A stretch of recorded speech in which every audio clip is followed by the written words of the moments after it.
নমস্কার বন্ধুরা, শুভ সকাল। সকলে কেমন আছেন? আশা তো রাখছি সকলেই ভালো আছেন। আপনাদের সাথে নিয়ে আজকে আবারও একটা নতুন ব্লগ নিয়ে চলে এলাম। আশা তো রাখছি আপনাদের ভালো লাগবে। তো চলুন ভিডিওটি কন্টিনিউ করা যাক আর আপনারাও আমার সাথে থাকুন। কি হলো? চলে গেছে দিদি। ও দিদি স্কুলে গেছে, মুখটা একবার খালি দেখুন। আজকে আমাদের ঘুম থেকে উঠতে একটু লেট হয়ে গেছে। অন্যান্য দিন ওঠা হয় 5:30টার সময়, আজকে ঘুম থেকে যখন উঠলাম দেখলাম পুরো 6টা বেজে গেছে। আর আধ ঘন্টা লেট মানে কতটা যে লেট। দিদি স্কুলে চলে গেছে। প্রথম যখন দিদি গাড়িতে চাপছে তখনই করছে। তো একবার দেখুন, ও রাতে বারবার উঠে পড়ছিল আর সেই জন্যই আমি ওকেও ঘুম থেকে উঠতে হচ্ছিল আর আমি উঠে বসে আছি ওর জন্যই। তারপরে বাইরে বেরো হলাম অনেকবার।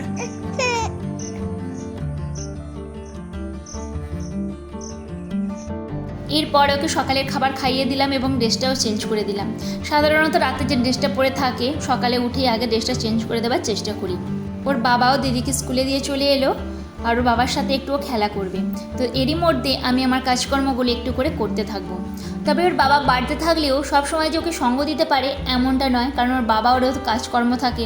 তো সেক্ষেত্রে আমি রান্নাঘর থেকে মাঝে মধ্যে ওর সাথে কথা বলতে থাকি, একটু হাসাহাসি করতে থাকি, ইয়ার্কি মারতে থাকি। আবার কখনো ওর বাবাও শ্যাম করতে থাকে। তো এইভাবেই আর কি ও আমাদের সাথে বেড়ে উঠছে। আজকে পুরো গাছ ভর্তি হয়ে অপরাজিতা, তারপর টগর ফুল পুরো একদম ভর্তি হয়ে ফুটেছে। আর টগর ফুলগুলো এত সুন্দর দেখতে লাগছে না, গাছ ভর্তি হয়ে পুরো টগর ফুল ফুটছে। কিন্তু প্রতিদিন তো এত ফুল তোলা সম্ভব না। তো সেক্ষেত্রে যেটা হয় আর কি, প্রতিদিন যে সমস্ত ফুলগুলো তোলা হয় না সেই সমস্ত ফুলগুলো গাছে রয়ে যায় আর নষ্ট হয়ে যায়। তবে পাশাপাশি যে আর এই যে বাহারি ফুলগুলো খুব সুন্দর লাগে, এত ভালো লাগে না। সমস্ত রকম ফুলের গাছ বসানো হয়েছিল, কিছু কিছু গাছ দেখলাম নষ্ট হয়ে গেছে, ফুল ধরেনি। আর এই সমস্ত গাছগুলো দেখলাম সুন্দরভাবে ফুল ফুটেছে। এবারে চলুন আপনাদেরকে দেখাই গাছে ঠিক কত পেয়ারা ধরেছে। এই দেখুন, গাছটা বসানো হয়েছিল ঠিক এই রকম বর্ষার সময়। আজ প্রায় 2 বছর হলো যখন গাছটা নিয়ে আসা হয়েছিল, একদম ছোট, তার মধ্যে একটা পেয়ারা হয়েছিল। আর এই 2 বছরের মধ্যে এত পেয়ারার ফলন হচ্ছে, এটা কিন্তু সারা বছরই ফল হয়, তবে তার মধ্যে একটা দুটো এরকম হয়। আর বর্ষাকালটাতে পুরো গাছটা জুড়ে একদম পেয়ারা হয়। এই পাশেও 2টো পেয়ারা গাছ এমনি এমনি হয়েছে। তো দেখা যাক এই 2টো গাছে ফলটা কেমন হয়। এই পাশে দেখুন ওল গাছটা কেমন হয়েছে, 2টো ওল করা হয়েছে। এটা কিন্তু একটাই ওল নিচে আছে যে মাটির নিচে, এটাতে কিন্তু 2টো গাছ বেরিয়েছে। জিরে, ধনে আর গোলমরিচ সাধারণত আমি ঘরেই পেস্ট তৈরি করে রাখি। এই যে সকাল সকাল যেদিন একটু রোদ্দুর হয় সেদিনকে এভাবে রোদে দিয়ে থাকি। আর যখন একটু গরম অবস্থাতেই থাকে আর কি, মানে রোদে লেগে যখন গরম হয়ে যায় সেই অবস্থাতে আমি পেস্ট করে ফেলি। তো এখন এই যে এখানে রোদে দিয়ে দিলাম। এরপরে চলে এলাম রান্নাঘরে। বাড়ির যা সমস্ত কাজকর্মই থাকুক না কেন, আমাদের সংসারের সবথেকে কিন্তু ইম্পর্ট্যান্ট কাজ হলো রান্না করা। কিছু মাছ আজকে করবো আর কিছু মাছ রেখে দেবো। আর ছোটো মাছগুলো দেখুন, এই মাছগুলো ভাজবো। এই মাছগুলো একদম টাটকা, তো শ্বশুরমশাই এগুলো খাল থেকে ধরেছেন। দেখুন ছোট ছোট এই মাছগুলো গরম গরম ভাজা করলে বেশ ভালো লাগে। এগুলো একদম টাটকা মাছ, এগুলো শ্বশুরমশাই ধরেছেন। তো এই মাছগুলোর আদার্স অন্যান্য কিছুর থেকে ভাজাই বেশ গরম গরম ভালো লাগে। আর পমফ্রেট মাছগুলো একদম তেল ঝাল করব। তো চলুন রান্নাবান্নাগুলো করে ফেলা যাক, আর তার সাথে সাথে আপনাদের সাথেও কিছু গল্প করা যাক। আর আমি আমার কাজকর্ম তো অবশ্যই শেয়ার করব। এই যে রান্না বান্না করতে এসেছি, আর আজকে কিন্তু ছোটো মেয়েটা আমার কাছে নেই, মানে শাশুড়ি মা একটু আগে এসেছিলেন, তো পুরনো বাড়িতে ওকে নিয়ে গেছে। তো যতটা তাড়াতাড়ি পারবো আর কি কাজকর্মগুলো আমাকে আগাতে হবে, কারণ ও যতক্ষণ না আসবে তার মধ্যে আমি ঝটপট যতটুকু কাজ আগাতে পারবো ততটুকুই ভালো আর কি। আজকেই প্রথম দিন গেল, তো জানি না ও গিয়ে থাকবে নাকি। এখানে এই যে পমফ্রেট মাছগুলো ভেজে নিচ্ছি, আর আজকে পলতা রান্না করব কচু দিয়ে। তার জন্য এখানে একটু 2 রকম সর্ষে বেটে নেব। এর আগে কোনো দিনও এইভাবে ছেড়ে আমাকে যায়নি আর আমিও পাঠাইনি, তো আজকেই ফার্স্ট টাইম গেল। তো মনটা সত্যিই খালি ওর দিকে পড়ে আছে। তবু কি করা যাবে বলুন। আজকে যখন নিয়ে গেছে আমি ভাবলাম যে নিয়ে গেছে যখন যাক, কারণ সেই সারাটা দিন আমার কাছেই থাকে। সকালের দিকে রান্নাবান্না করতে বা অন্যান্য কাজকর্ম করতেও বেশ কিন্তু প্রবলেম হয়ে যায় ওকে নিয়ে, কারণ ও বারবার আমার কাছে চলে আসে যতই খেলনা দেওয়া হোক না কেন। আর এটাই তো স্বাভাবিক, তাই না? তো এখানে শিলেই আজকে বেটে নিলাম। মশলা কিন্তু শিলে বাটলে সত্যি একটা স্বাদ আলাদা লাগে, যতই আমরা মিক্সিতে বাটি না কেন। তো কম পরিমাণে মশলা হলে আমি শিলে বেটে নেবারই চেষ্টা করি।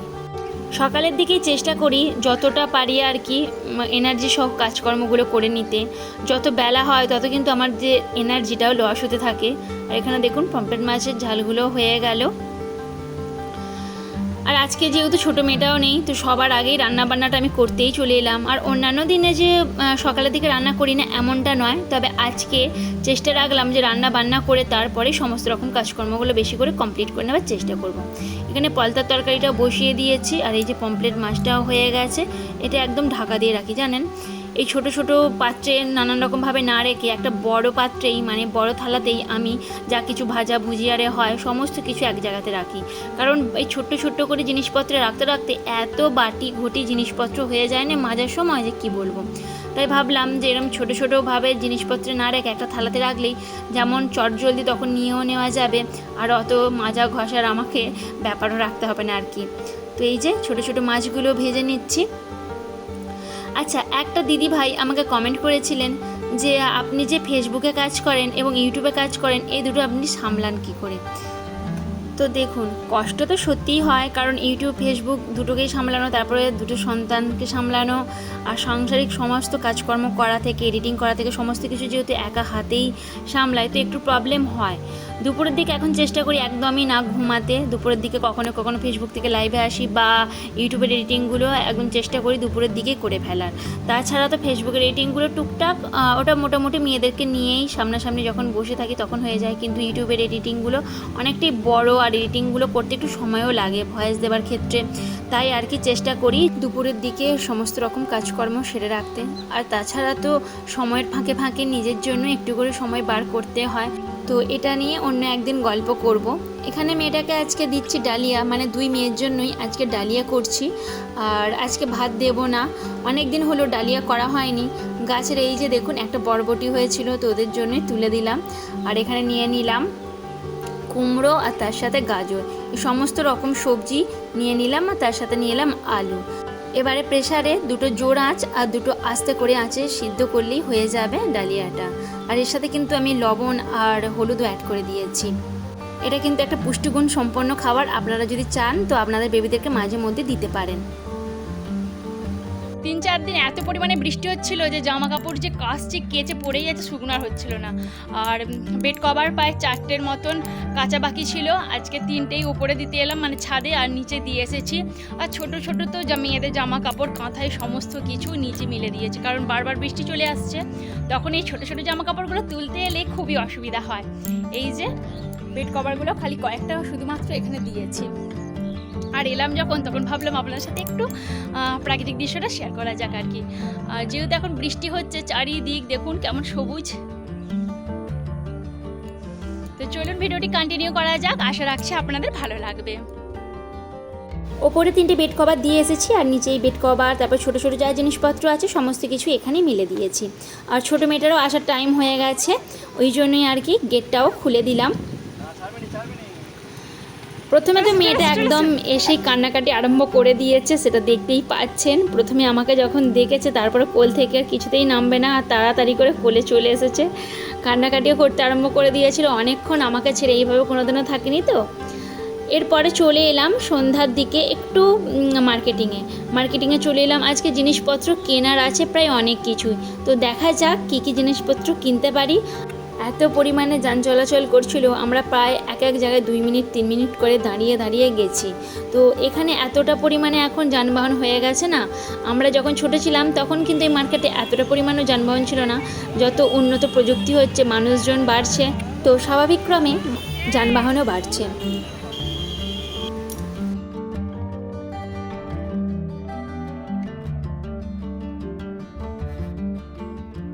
সন্ধ্যার দিকে মার্কেটে এলে এই যে সবজি তারপরে মাছ এগুলো দেখে এত ভালো লাগে, মনে হয় দাঁড়িয়ে যে একটু বাজার করি, একটু মাছ কিনি, কিন্তু সবসময় সেটা হয়ে ওঠে না।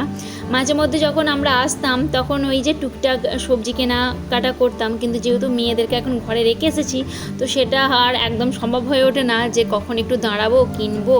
ওই 1 ঘন্টার মধ্যে যতটুকু হয় আর কি কিনে নিয়ে সোজা বাড়ি চলে যাব। তো শাশুড়ি মার কাছে, শ্বশুরমশাইয়ের কাছে 3টে মেয়েকে রেখে এসেছি, মানে আমার 2টো মেয়ে আর জায়ের একটা মেয়েকে। এখানে বোতল দেখছিলাম, বোতলের কোয়ালিটিগুলো কিন্তু বেশ সুন্দর, তবে একটা দাম বলছিল 150 টাকা করে, ওই জন্য আর নিলাম না। পরবর্তী দিনে আসার একটা ইচ্ছা আছে, দেখা যাক সেদিনে এসে নেওয়া যায় কি না। তো মেয়েটাকে দেখাবো, যদি ও বলে যে ভালো লাগছে তাহলে ওর জন্য একটা নিয়ে নেব। এখানে কিছু স্ন্যাক্স দেখছিলাম, তো 2-3 প্যাকেট স্ন্যাক্সও নিয়ে এলাম। কিছু জিনিসপত্র অনেক দিন ধরেই ভাবছিলাম যে কেনাকাটার মধ্যে আছে, কিনতে হবে, তো আসার সময় হয়ে উঠছিল না। তারপর মেয়ের এক্সাম চলছিল, ছোটো মেয়েটারও শরীরটা খুব একটা ভালো ছিল না, আর মাঝে আমারও শরীরটা বেশ খারাপ হয়ে গিয়েছিল, তো সেই জন্যই আর কি আসা হচ্ছিল না। আর এই প্যাকেটে ছিল মটর, ফুলকপি আর গাজর। তো আমি ভাবলাম যে না থাক, এইসব আগে থেকে স্টোর করে রাখে, এই সমস্ত জিনিসপত্র না কিনে আমরা একেবারে টাটকা জিনিস কিনে খাবো। এখানে মাখানা দেখছিলাম মেয়েটার জন্য, 250, 500, 1 কেজি পরিমাণে এখানে আছে আর কি। তারপরে এই যে যা সমস্ত কিছু কিনেছি এখানে বিল করে নিলাম। আর আসার পথে এখানে একটু মোমো খেয়ে নিলাম। আজকে আর রেস্টুরেন্টে গেলাম না, একদম চটজলদি যে রাস্তার ধারেই হয় না, পুরো সেখান থেকেই কিনে খেয়ে এলাম। এটা 6 পিস দিয়েছিল আর দাম নিল 50 টাকার মতন। খেতে খুব একটা খারাপও বলবো না, ভালোও বলবো না, মোটামুটি ছিল আর কি। এরপর বাড়িতে এসে কিছু স্ন্যাক্স ভেজে নেওয়া হয়েছিল, এই যে স্মাইলি স্ন্যাক্সটাই ভাজা হয়েছিল। তো চলুন আপনাদের সাথে শেয়ার করা যাক যে কী কী আজকে কিনলাম। অন্যান্য দিন ব্যাগ নিয়ে যাই, কিন্তু আজকে আর ব্যাগ নিয়ে যেতে মনে নেই, তো সেখান থেকে একটা ব্যাগ কিনে নিলাম। এই যে দেখুন, এখানে নিয়ে নিলাম একটা টোস্টের প্যাকেট, তাছাড়া নিলাম সস নিয়েছি 2-3 রকমের, আর মেয়েটা স্কুলে যাবে তার জন্য নিলাম কেক, বিস্কিট। এখানে একটা চাল ভাজার প্যাকেটও নিয়ে নিয়েছি, তার সাথে নিলাম লেস। আর এই বর্ষাকালে কমফোর্ট না হলে একদমই চলে না, তো সেই জন্য নিয়ে নিলাম একটা কমফোর্ট। 2-1 দিন ছাড়া ছাড়া এমন বৃষ্টি নামছে আর রোদের কোনো দেখাই থাকছে না, তো কমফোর্ট না দিলে একদমই চলছিল না। তো এখানে কেক নিয়ে নিলাম, বিস্কিট, এই সমস্ত কিছুই নিয়ে নিলাম মেয়েটার জন্য। এখানে ভীমবারও নিয়েছি বেশ কয়েকটি। তো চলুন আজকের ভিডিওটি এই পর্যন্তই আমি রাখছি। আশা তো রাখলাম আপনাদের একটু হলেও ভালো লেগেছে। যদি আপনাদের একটু হলেও ভালো লেগে থাকে তাহলে অবশ্যই কিন্তু একটা লাইক আর একটা কমেন্ট করতে ভুলবেন না। আর নতুন বন্ধু হলে সাবস্ক্রাইব করে পাশে থাকার অনুরোধ রইল। আর আমার সাথে যারা এখনও পর্যন্ত এতটা পথ একসাথেই এলেন, আশা তো রাখছে আগামী দিনগুলো আপনারা ঠিক এইভাবেই আমার সাথে থাকবেন। দেখা হচ্ছে নেক্সট কোনো একটি ব্লগে। ততক্ষণের জন্য ভালো থাকুন, সুস্থ থাকুন আর সকলকে নিয়ে হাসি খুশি থাকুন। আপনাদের করা একটা লাইক, একটা কমেন্ট আমাকে পরবর্তী ভিডিও বানাতে মোটিভেট করে। ধন্যবাদ।